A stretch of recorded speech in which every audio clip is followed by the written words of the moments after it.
बोलो एकादशी मैया की जय। बोलो श्री कृष्ण भगवान की जय। बोलो विष्णु भगवान की जय। आज माघ शुक्ला जया एकादशी, एकादशी व्रत कथाओं का छठा अध्याय। मैं अनिल गुप्ता आप सभी को इस एकादशी महात्म्य के बारे में कथा सुना रहा हूँ। आइए श्रवण करते हैं माघ शुक्ल का जया एकादशी की व्रत कथा।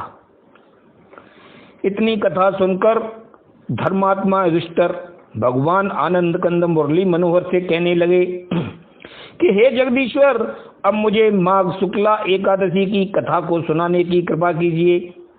तब भगवान बनमाली ने कहा कि हे धर्मपुत्र, माघ शुक्ला एकादशी का व्रत पापों को नाश करने वाला, प्रेत योनि को नष्ट करने वाला, समस्त संसारी सुखों को प्रदान करने वाला और मोक्ष को देने वाला है।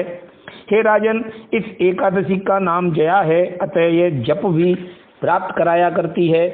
अतएव इसका विधि विधान से व्रत अवश्य करना चाहिए। इतनी कथा सुनकर भगवान आनंद कंद मुरली मनोहर ने कहा कि हे धर्मपुत्र, अब मैं इसकी शुभ फल प्रदान करने वाली कथा कहता हूँ, सो ध्यान लगाकर सुनिए। एक समय देवाधिपति इंद्र स्वर्गलोक में सिंहासन पर बैठे हुए देव सभा को सुशोभित कर रहे थे और गंधर्वगण अपने गान द्वारा और अप्सराएं नृत्य द्वारा उन्हें प्रसन्न करने का अथक प्रयत्न कर रहे थे। हे राजन, उनमें पुष्पदंत गंधर्व का पुत्र माल्यवान और पुष्पवान गंधर्व की कन्या पुष्पवती भी गा बजा रहे थे। इसी अवसर पर ज्यों ही एक दूसरे पर मोहित हो गए, त्यों ही उसका स्वर ताल भंग हो गया और वे लय से रहित आलाप करने लग पड़े।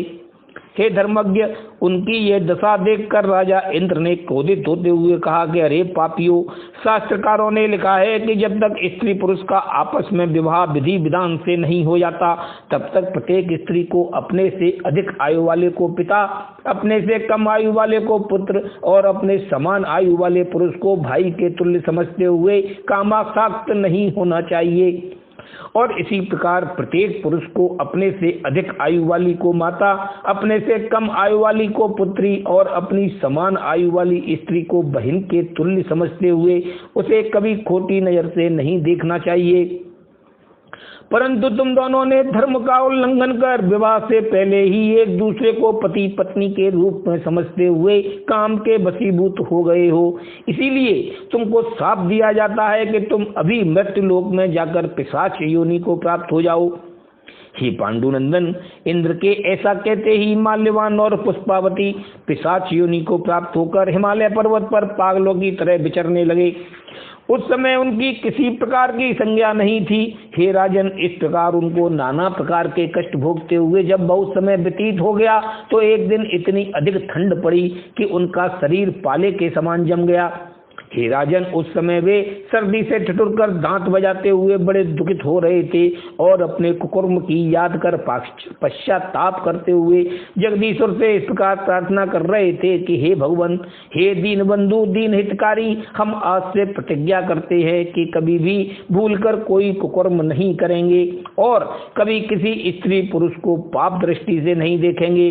हे दीन बंधु, हमने भली प्रकार ज्ञात कर लिया है कि संसार में चोरी, जारी, हिंसा और निंदा आदि से बढ़कर कोई पाप नहीं है। अतएव आज से पीछे हम भूल कर भी किसी पाप कर्म को ना करते हुए सत्य, शील और संतोष के साथ अपना जीवन व्यतीत कर शुभ कर्मों में रत रहते रहेंगे।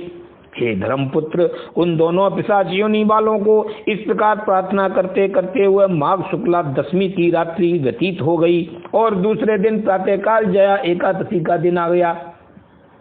यद्यपि उस दिन सूर्य भगवान अपनी मनोहर किरणों से भूतल के प्राणियों को आनंदित कर रहे थे, परंतु वे दोनों पिशाच पिशाचिनी रात्रि को अधिक ठंड लगने के कारण अपने स्थान से उठकर इधर उधर नहीं फैल सकते थे। इसीलिए उनको वह दिन भी भगवान की प्रार्थना करते हुए उसी प्रकार बिना अन्न जल पान के ही निकल गया। हे राजन, तत्पश्चात शीतल वायु के साथ रात्रि आई और उसी प्रकार जागते और प्रार्थना करते करते उनकी आंखों में ही निकल गई। इतनी कथा सुनाकर भगवान श्री कृष्ण ने कहा कि हे धर्मज्ञ, इसके बाद जो ही द्वादशी का शुभ दिन आया त्यों ही भगवान की कृपा से और जया एकादशी के व्रत के पुण्य प्रभाव से उनकी पिशाच योनि छूट गई और तदनंतर वे दिव्य विमान पर सवार होते हुए स्वर्ग में चले गए। जब वे इस प्रकार दिव्य रूप से स्वर्ग में पहुंचे तो देवराज इंद्र चकित होकर उनसे पूछने लगे कि हे देवधारियों, आपका पिशाच योनि से मुक्ति होने का क्या कारण है? हे धर्मपुत्र, सुरपति के ये वाक्य सुनकर उन दोनों ने अपना तमाम किस्सा सुनाते हुए जया एकादशी के पुण्य के प्रभाव के सहित भगवान जगदीश्वर की कृपा का हाल सुना दिया, जिसे सुनकर देवेंद्र प्रसन्न होते हुए कहने लगे कि हे धर्मात्माओं, जो भगवान नारायण के प्यारे भक्त होते हैं वे हमारे न केवल प्रिय होते हैं अतएव पूज्य भी हुआ करते हैं। क्योंकि तुमने परमेश्वर से प्रार्थना करते हुए समस्त प्रकार के पाप कर्मों के नहीं करने की प्रतिज्ञा कर ली है, इसीलिए हमारे भी बंधु हो।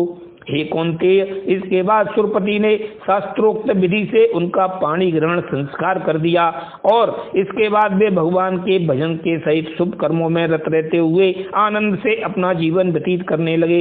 हे धर्मराज, इस प्रकार जो कोई स्त्री पुरुष इस एकादशी के व्रत को करेगा अथवा सच्चे दिल से इसकी कथा को सुनेगा वह सभी प्रकार के संसारी सुखों को प्राप्त करता हुआ अंत में मोक्ष को प्राप्त हो जाएगा।